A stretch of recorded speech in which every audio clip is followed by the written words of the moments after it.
How you doing, everybody? It's Coach Travis coming to you from my house. I'm hanging out with my brother John Tooke, or as most people know him, JP. And we're just hanging out Sunday night, playing Scrabble. I won, of course, but he came in a very close second. So, we got to talking a little bit. I was talking about martial arts and how, there's a lot of techniques, but there's kind of a limit on the number of techniques that we do. In Brazilian Jiu-jitsu, there's only so many ways to tap somebody out. And in boxing, there's only so many combinations of, moves and punches, and that's pretty much it. And because JP, if you don't know it, sorry, I'm filming on my iPhone and something popped up, it was driving me crazy. Anyway, he's actually a music teacher, musician, teaches guitar, plays guitar, teaches drums, like a whiz on, the music, just music in general, especially on the guitar. And he's talking to me about music theory. And it kind of got me thinking about how it relates to martial arts a little bit. Martial arts, we have a lot of theory. We have a lot of, do's and don'ts and good fundamentals, but there's really no limit on how many combinations of techniques we can do. Just when you think like there's a right way to do something, somebody comes along with a game that's totally different and kind of seems to change the rules of martial arts in general. Kind of goes like that with music a little bit. There's only so many notes on a guitar, but there's really no limit to how many songs can be created. So just wanted to talk to you guys a little bit about that and kind of open your mind to how you can approach your martial arts training and give you something to think about. So what are your thoughts on that, JP, as far as like how music, whatever we're talking about?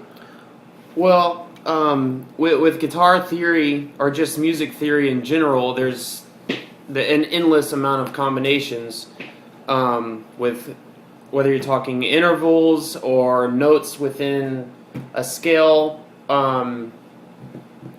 There's different steps, there's whole steps and half steps, and then there's different tones in between, and it all seems very random, but it all makes sense in the long run.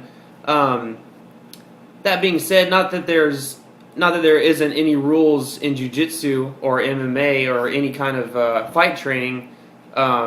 There are no rules in music necessarily, unless you're following a very specific... Following? Yeah, following. Following is a new word? It's late. You should have used that in Scrabble tonight. Might not have... might have done a little bit better. That's a lot of letters. Well, so basically here, see, like the way I kind of look at it is like in jiu-jitsu, I remember learning and coming up, people like, you learn something, there's a lot of people say, hey, this is the way to do it. This is the one way you have to do it, and there's little, variation made, but you got to do it this way. And then somebody comes along in the jiu-jitsu or mixed martial arts world, and they seem to completely change the rules and kind of redefine what you can do, what's acceptable, and seemingly take the theory that you learn in martial arts and kind of change it and make you make the whole game kind of evolve a little more. Do you see that in music? Like, are there bands that come out or songwriters and musicians that seem to come along and kind of break the rules of theory and make everybody say, you know what, that's not really good theory, but man, that's some really good music. I mean, do you Sure. kind of see that? Or? Yeah, absolutely. A lot of bands, and even in a lot of old music, you can tell some people that can be theory masters or music masters, they'll actually tend to avoid that as much as possible so it doesn't bog them down sometimes. So they're constantly thinking outside the box and pushing the limit physically and, I guess, theoretically on what can be done. A lot of times a way that I'll practice, if I'm running through a really long scale or a really long interval run in a certain key, I'll have a lot of trouble playing it physically. So I'll get to a point where I'm comfortable with the speed, and then sometimes I'll go just way beyond my limit and try to play it much faster than I could ever play it. Mm-hmm. And sometimes you can actually nail it. And then after you nail it at that speed, you know that you're capable of doing that. You can kind of fill in the gaps in between later on, and which only makes you advance in the future. Yeah. See, like we were talking earlier, I think like the concept basically is exactly like martial arts. You can do martial arts. Basic technique. You can do elaborate technique. You can do it really fast. You can do it really slow. You can try techniques that are outside of your normal game, and basically you have to have an open mind. And I think it's kind of like that with music. I remember like when you first started getting into music, it was like it was like the hardcore metal. You know what I mean? Yeah. You're really good at just like speeding away, you know. But Exactly. But I remember you weren't really into the theory part, or you weren't really into different types of music. You kind of had that one track mind, and now it's like you're learning classical music. You're learning like I don't even know the different styles, but you're. No, you definitely don't. That's why I can't do it. That was your cue to come in and save me right there. Sure. So thanks a lot for throwing me nothing. No problem. But now it's like you have so many options, and I'm kind of like that in martial arts. When I first started, like I just wanted to learn gi jiu-jitsu. I didn't even really want to learn no gi. I thought wrestling was stupid. I thought judo was like, oh, that's not jiu-jitsu.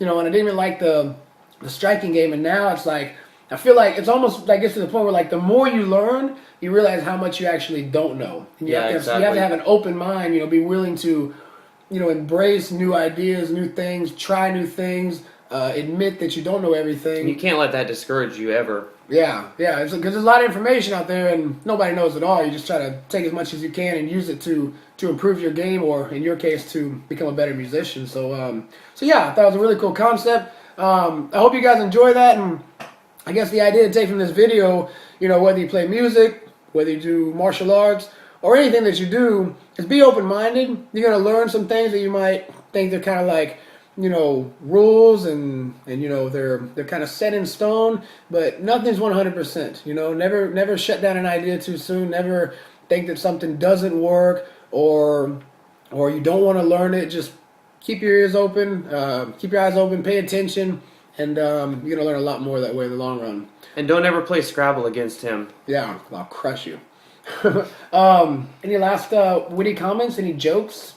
It's too late for that. Yeah, it's like, what time is it? Not even that late. It's time for me to go home. Wow, you're such a baby. I'm sorry. Right. I would stay and teach you a few more chokes and a couple more karate chops. Karate chops. Taught me everything I know. So I hurt him really bad just now, but he's tough. He's covering it up. All right, guys. Later.